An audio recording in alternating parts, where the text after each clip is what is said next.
The cold water without warning hit the girl in the head. Water poured over the brim of her cheap baseball cap, soaked the hair beneath and streamed down her face, neck, and soaked a large swath of her plain gray t-shirt. Droplets of water splashed onto the old dull beige tile floor of the Sterling West Precinct Police Department lobby, leaving dark streaks. The air was thick with the smell of burnt coffee left in the pot, 2 long damp old papers, and a faint smell of disinfectant that tried to mask the lack of hygiene. The girl stood there for a moment, her whole body stiff with shock and sudden humiliation. She didn't scream, didn't curse. There was only a gasp, caught in her chest, a sound that was a mixture of utter astonishment and barely suppressed. Anger water continued to drip from her hair, dripping heavily down her shoulders onto the floor, forming a small puddle around her worn sneakers. "I told you to go away." A man's voice roared, full of anger and contempt, echoing through the otherwise silent lobby. The voice came from behind the tall, sturdy oak counter where Officer Kevin Rohr, a stocky white man in his mid-40s with a red face and narrow, glaring eyes, stood. He was still clutching a half-L plastic mineral water bottle, now empty. He looked at the girl with a cruel glee, as if he had just carried out a justifiable act of punishment. "This is the Sterling Police Department, not some backwater for you to come and cause trouble with. Get out of here before I get really mad." The incident happened so quickly, so shockingly, that several people sitting on blue plastic chairs along the wall were stunned, their eyes wide open, watching the unbelievable scene. A young police officer standing in a further corner arranging papers also looked up, his face showing obvious embarrassment and confusion. But he just stood there, showing no sign of intervening. The woman, who had been doused with water, slowly, very slowly, raised her head. Water was still running down her cheeks and chin, but her eyes, no longer completely obscured by the brim of her cap, were different. They were cold, razor-sharp, intensely focused, in stark contrast to her now disheveled, soaked appearance. They were fixed on Officer Rohr, piercing his aggressive expression, as if assessing, analyzing, remembering my kind. She repeated Rohr's words, her voice surprisingly deep and clear, without a trace of tremor, each word ringing out firmly over the sound of the water still dripping onto the floor. "What exactly do you mean by my kind, officer?" An incredibly violent and prejudiced act taking place in a place that should represent law and protection. Why did this police officer act so cruelly and irrationally? What did this woman in civilian form do to deserve this public humiliation? Will this blatant abuse of power, committed in public, be covered up, or will she face the consequences? And more importantly, who is this mysterious woman behind the soaked t-shirt and the determined gaze? Join us as we travel back in time, uncover the secrets behind this shocking act, and watch the tense and compromising confrontation that is about to erupt at West Barbridge Police Station. A week earlier, Isabella Izimero had been sworn in as the new chief of police for the City of Sterling Police Department. At 41, she was a striking African-American woman, not only with the fit, athletic figure of someone who had spent years patrolling the streets, but also with her intelligent, determined gaze and impressive career track record. She had come to Sterling from a larger city on the East Coast, where she had successfully transformed a police department that had been plagued by a crisis of public trust, excessive force lawsuits, and internal conflicts. Sterling, a mid-sized city with a rich ethnic mix, but also deep economic and social divides, is facing similar problems. Relations between the police and the community, especially with the Black and Latino minority communities, have been severely eroded by a series of controversial incidents in recent years, from complaints of bullying and discrimination to more serious allegations of unnecessary use of force. The city council and mayor, under public pressure, decided to revive the leadership of the SPD and placed high hopes on Chief Morrow, hoping she could bring a breath of fresh air, rebuild trust, and implement needed reforms. Morrow was a hands-on leader. She believed that to truly understand the problems inherent in a police department's culture, she couldn't rely on thick reports, statistical charts, or formal meetings with subordinate commanders in her comfortable office. She needed to go undercover to see for herself, to listen for herself, to experience for herself how her officers interacted with the public on a daily basis, especially at the lowest levels where most of the direct contact occurred. She knew that sometimes the true face of an organization is revealed not at the top but by those on the front lines. So in her first weeks in office, in addition to meeting with community leaders, politicians, and key Commanders Marrow Scritley planned a series of unannounced visits to various police stations across the city, especially those with the most problems, and to make these visits truly effective, she decided she had to disguise herself as an ordinary civilian. That morning she rummaged through her closet, ignoring the neat uniforms and the power suits. She chose a pair of blue jeans that were faded at the knees, a plain gray t-shirt without any logos or images, a pair of old New Balance sneakers, and a baseball cap she'd bought years ago on a trip. She pulled her thick black hair back into a bun and tucked it under the cap, pulling the brim down, almost over her eyes. She wore no makeup, trying to look a little tired, like an ordinary working woman dealing with everyday problems. She wanted to see how her officers would handle Maya Jones, as she dubbed herself, plainly dressed black woman who didn't seem important or powerful. First on her list was the Western Regional Police Station, which serves a large area that includes both stable middle-class neighborhoods and more economically disadvantaged neighborhoods that have high rates of street crime and have received the most public complaints about police service over the past 2 years. In a careful review of personnel files and internal complaint reports, though many were closed with insufficient evidence or unfounded conclusions, one name repeatedly came up in connection with allegations of rudeness, impatience, inappropriate language, and sometimes discriminatory remarks, particularly directed at women, immigrants, and people of color. Officer Kevin Rohr, serial number 482 Rohr, had been at West Burbridge for nearly a decade, spending much of his time on desk duty because an old knee injury had made him unfit for street patrol. Marrow found notes from former supervisors describing Rohr as gruff and difficult, but getting the job done, and complaints were often attributed to misunderstandings or Rohr's outspoken personality. Marrow sensed that Rohr was a prime example of the kind of problem she needed. Tow dress at the route, and she decided to visit Officer Rohr first on her tour. To avoid being recognized, she did not drive the shiny black chauffeur official SUV. Instead, she borrowed a late-model Toyota Camry sedan from a close friend. She drove to the area near Fort Westbridge, carefully parking on a street a few blocks away among the older cars owned by local residents. She checked her outfit one last time in the rearview mirror, took a deep breath, reminded herself of the purpose of the trip, and stepped out of the car, joining the stream of pedestrians on the sidewalk. She had prepared a plausible story, a legitimate reason for a citizen to come to the police station. In the middle of the afternoon on a weekday, she would say that she was Maya Jones, lived in a nearby apartment complex, and wanted information about the procedure for obtaining a temporary restraining order against an upstairs neighbor who was making a lot of noise late at night and had recently started making threats. When she complained, this was a fairly common problem in densely populated areas, serious enough to warrant intervention, but not an urgent criminal case requiring patience and guidance from the police at the front desk. It would be the perfect test for Officer Rohr's service attitude when Isabella Marrow, playing Maya Jones, pushed open the heavy glass doors into the main lobby of the West Burbridge police station.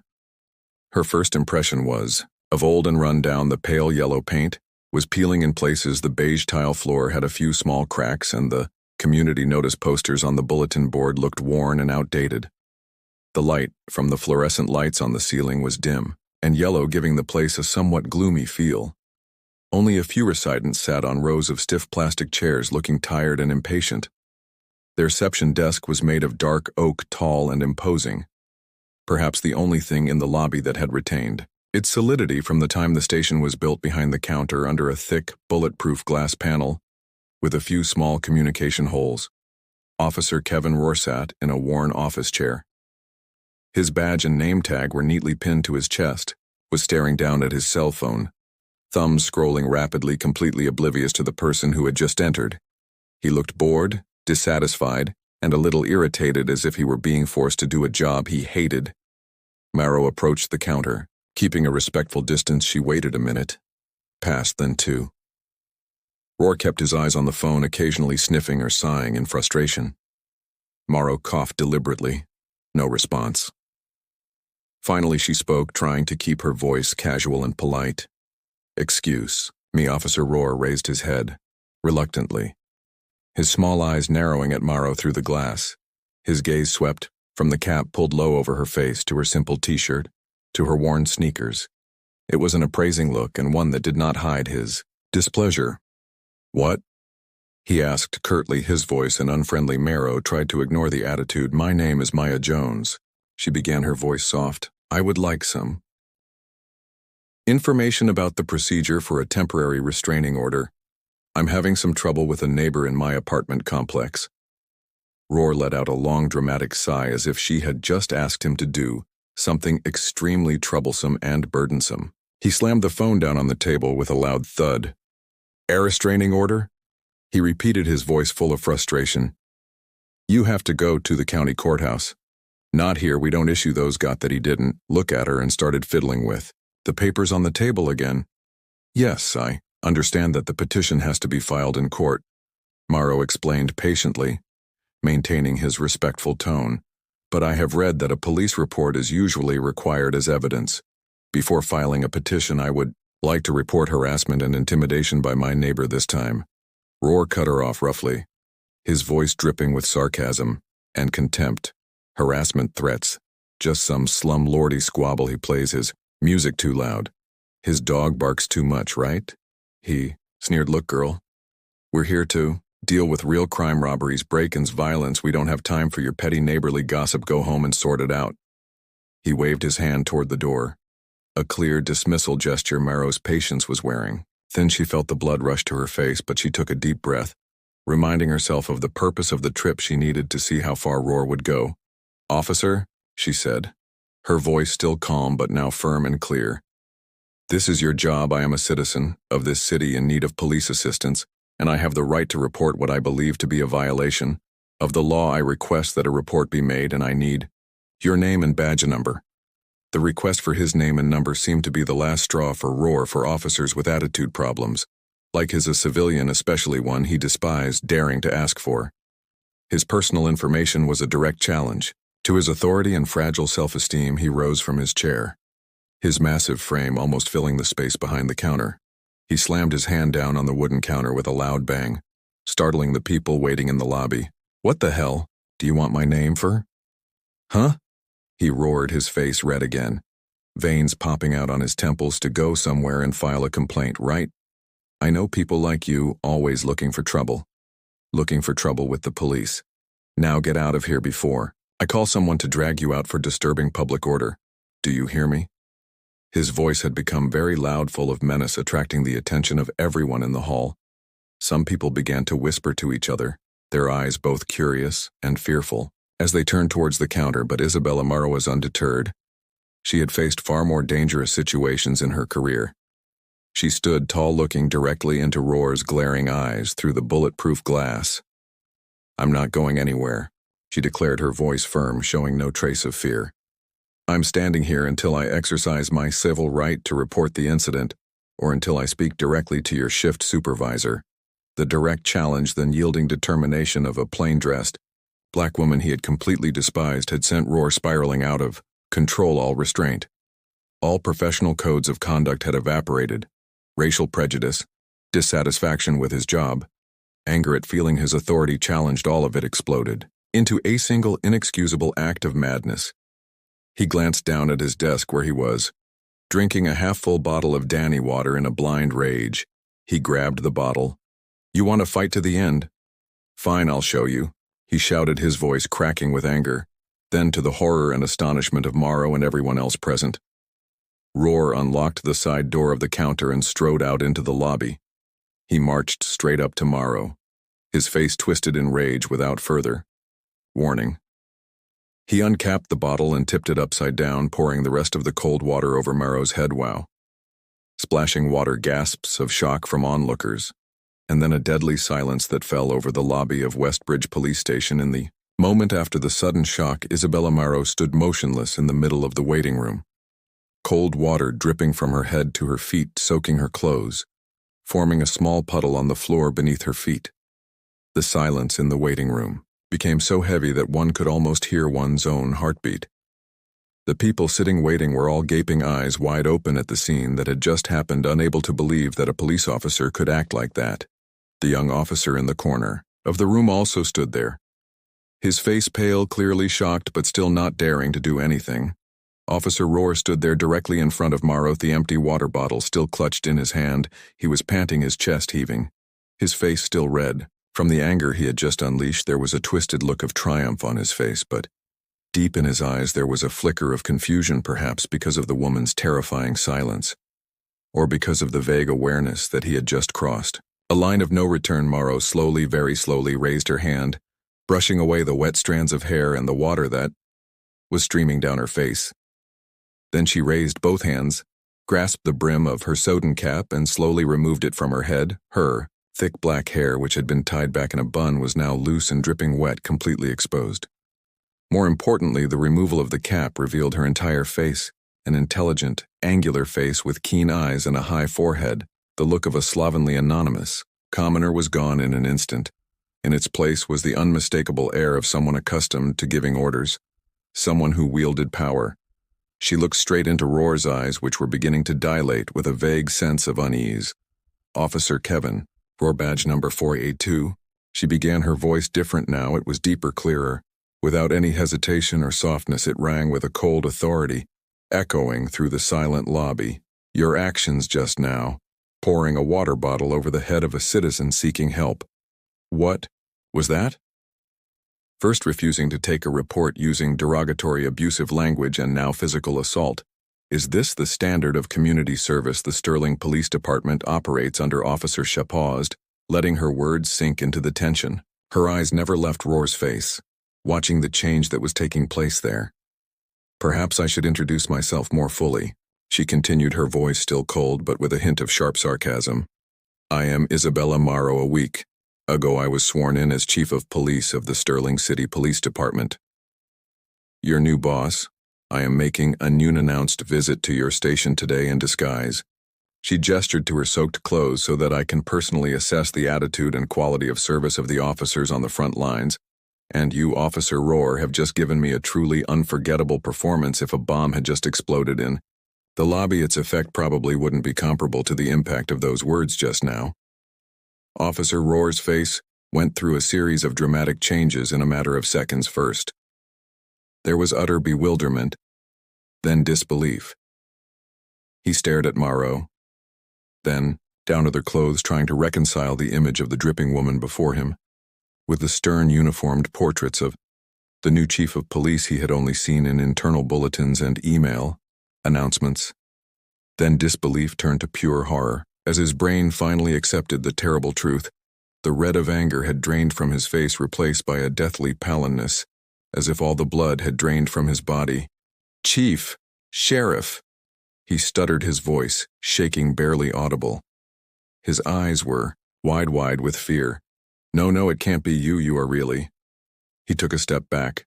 Then another, staggering like a drunk, empty water bottle fell from his hand, rolling across the floor, making small clanking noises in the heavy silence.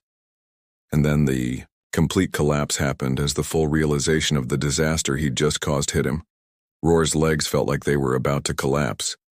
He threw his hands up in front of him, shaking his head in panic. "Oh my God, no, I'm sorry, Chief. Morrow, I'm so sorry. I didn't know it was you. I swear to God, I really didn't know." He began to plead, his voice choked with fear and tears starting to well up in his eyes. "I had a really bad day at work, so much pressure. I lost control. I didn't mean to hit you. Please believe me." He took a step forward, then almost knelt on the floor right in front of Morrow, his hands clasped as if in prayer. Please forgive me. Please don't ruin my career. Don't fire me. I have a family to support. My wife is sick, 2 children still in school. Please give me a chance. It was just a stupid mistake, a moment of madness. I'll do anything you ask, please." Roar's desperate, tearful pleas and utter fear echoed throughout the lobby. His demeanor had taken a complete turn from one of an aggressive, abusive, and contemptuous bully to one of a coward begging for his future. It was a sight both pitiful and despicable, but Isabella Morrow showed no sign of being moved or relented by the tearful entreaty. She looked down at the officer, who was almost prostrate at her feet, with a cold gaze not of cruelty, but of deep disappointment and a steely determination she had seen enough of late, tears of repentance in her career. "A stupid mistake, Officer Roar?" she asked, her voice still cold but full of weight. "You call it a stupid mistake to intentionally dump cold water on a citizen, whoever they are, just because they dare ask you to do your job? You call it a mistake to use derogatory, insulting language based on their appearance and perhaps their race?" She shook her head slightly, a gesture that was emphatic. "No, officer. This is not a one-time mistake. This is a manifestation, a symptom of a much larger problem that exists in the culture of this department, a problem of attitude, of prejudice, of disrespect for the very people we are sworn to serve and protect. That is the problem I was appointed to address, and you just gave me a clear example.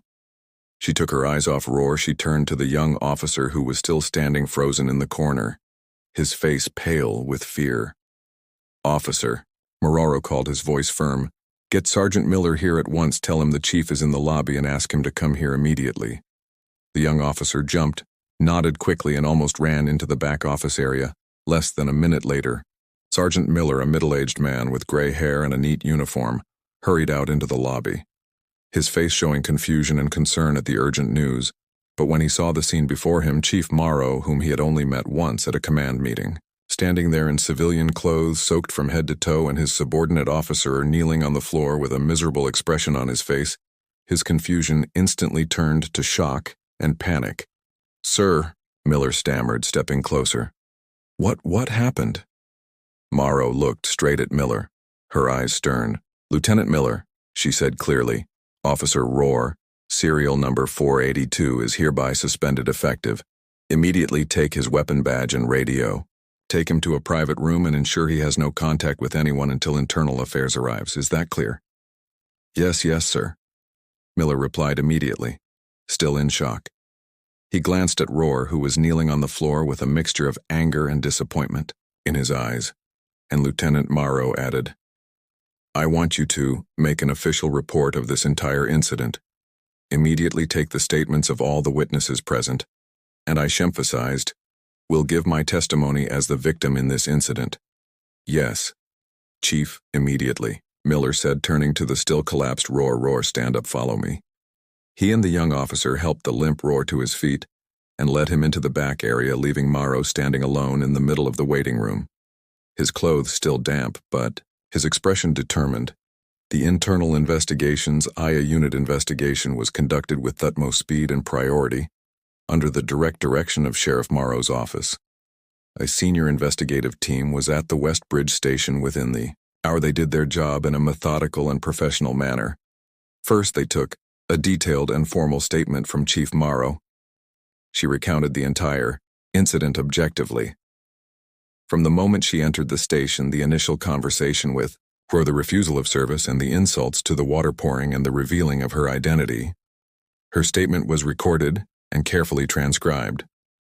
Next, they interrogated Officer Roar. By this time, Roar had calmed down a bit, but he was still in a state of panic and shock faced with the notoriously tough IA investigators. He no longer tried to be evasive or to blame it all on stress. He admitted to refusing to help Morrow, whom he thought was Maya Jones, admitted to using inappropriate language, and finally admitted to pouring water on her in a fit of rage. However, he still tried to justify it as work stress, not realizing she was the chief of police, and begged for leniency. The IA also took statements from Sergeant Miller, the young officer, who'd witnessed part of the incident, and the 3 civilians who remained in the lobby after being assured that their statements would be protected. All of the statements matched what Sheriff Morrow had described about Roar's behavior.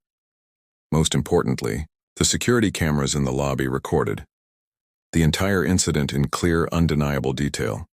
The video clearly shows Roar's initial indifference, the increasingly tense conversation at the counter, and his actions as he walked away from the counter approached Morrow and poured a bottle of water over her head. The video is ironclad, irrefutable evidence against all of Roar's defenses. IA investigators also dug into Officer Roar's personnel file and disciplinary history. They found a series of written complaints from citizens over the past 5 years describing similar behavior: rudeness, disrespect, and discriminatory language, especially toward women and minorities. Most of these complaints, however, ended with Roar receiving only verbal warnings or counseling from previous supervisors, or even being dismissed due to lack of evidence or no witnesses. The record painted a picture of an officer with persistent attitude problems tolerated or ignored by the system until they caused serious consequences, with the incontrovertible evidence from security cameras, testimony from the victim, the chief himself, and witnesses, and a history of previous complaints. The conclusion of the IIA investigation is clear. Officer Kevin Roar seriously violated a series of SPD codes of ethics and regulations including failure to perform duties, disrespect and contempt for citizens' use of inappropriate language, abuse of power, and assault against Chief Morrow. While she was acting as a civilian, the matter was brought before the SPD Disciplinary Board under close scrutiny, and with a clear message from Chief Morrow that she wanted a tough but constructive response if possible. The board made a decision that is considered unprecedented in the Sterling Police Department. They chose not to fire Rohr outright, which was entirely justified, but instead imposed a disciplinary measure that combined punishment with, eventually, opportunity to correct 1 year, 12-month suspension without pay. This is an extremely severe financial penalty directly affecting Rohr's life and family, and is a heavy blow to his career. 2. Mandatory participation in a special intervention program called Second Chance. This is a 2-year probationary program designed specifically for serious cases of attitude and prejudice violations like hers. The program includes a series of strict and closely monitored requirements. Participate in intensive and mandatory training in anger management, non-confrontational communication skills, de-escalation, professional, ethics, civil rights law, anti-racism, and identifying implicit bias. Attend mandatory weekly individual psychotherapy sessions with a designated psychologist to address root issues of attitudes, biases, and emotional control, or perform a minimum of 200 hours of supervised community service at nonprofit organizations that serve racially and culturally diverse communities in which are or may have been biased in the past.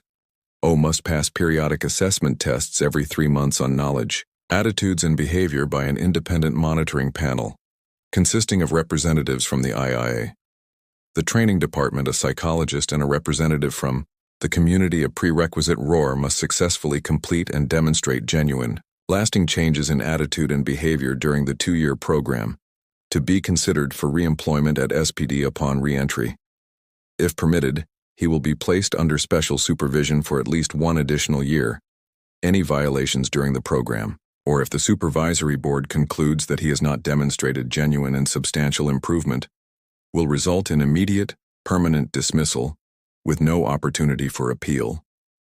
The disciplinary decision was announced internally and was also summarized in a press release from Chief Morrow intended to demonstrate her transparency and commitment to reform the Officer Rohr incident and Chief Morrow's firm. If unconventional handling of it sent shockwaves through the Sterling Police Department. It was like a stone thrown into a stagnant pond, sending ripples throughout the ranks. The message couldn't have been clearer.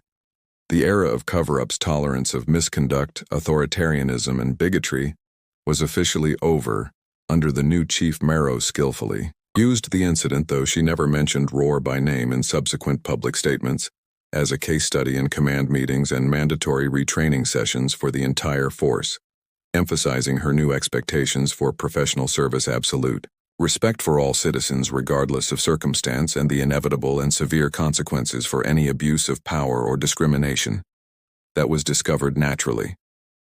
The reaction within the SPD was sharply divided. Good officers, those who genuinely wanted a professional work environment and to rebuild trust with the community, were encouraged and strongly supported Morrow's approach. They saw that at last there was a leader who was willing to take decisive action to remove the bad apples. However, many officers, especially those of the older generation or those with similar ideas and attitudes to Rohr, felt fearful, dissatisfied, and secretly opposed. They thought the new police chief was too strict, not protecting their brothers, and that her methods of disguise were unreliable and dirty.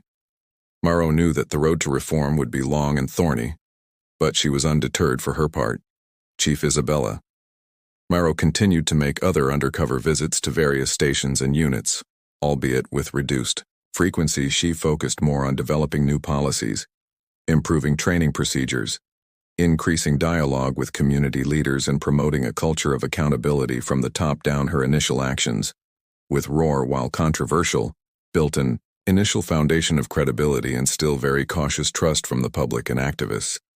They saw that she was not just talking about reform, but also taking action. As for Officer Kevin Rohr, he begins the Second Chance program with a mixture of shame, humiliation, anger, fear, and perhaps even a vague resentment toward the person who put him in this position. The 2 years ahead are filled with harsh challenges, requiring him to confront prejudices and bad habits that have been ingrained in his subconscious for years. Whether he can truly change, whether he can make it through the program, or be permanently fired is an open question, but he knows that this is his last chance and he has no choice but to try to comply or lose everything. The story is more than just an anecdote about a bad officer caught red-handed. It is a powerful reminder of the dangers of implicit bias and abuse of power at any level that can exist and thrive in an environment of lack of oversight and tolerance. It shows how such behavior directly harms the dignity and rights of citizens and erodes confidence in the entire law enforcement system. At the same time, the story is also a testament to the importance of leaders who dare to think, dare to act, dare to face uncomfortable truths, and do not hesitate to apply strict and fair disciplinary measures to create real and meaningful change. Marrow's disguise, while methodologically controversial, clearly became a powerful tool to expose hidden realities and force an entire system to look in the mirror, to look directly at the dark corners and problems that exist within itself. Ultimately, the story also raises a larger question about resilience, about second chances, and the limits of change. Can someone with Roar's deeply entrenched biases and attitudes truly be reformed through intervention therapy and forced education, or is it a futile attempt? The answer may not be simple, but trying to create a path for change, as difficult as it may be, is better than simply punishing and eliminating without attempting to address the root of the problem. What do you think of Chief Morrow's decision to go undercover to test the behavior of his subordinates? Was it a necessary and effective method, or was it untrustworthy and inappropriate? Do you think Officer Roar's 1-year suspension and 2-year probation were too harsh, too lenient, or a reasonable and creative solution? We'd love to hear your thoughts, feelings, and diverse perspectives on this dramatic story in the comments below.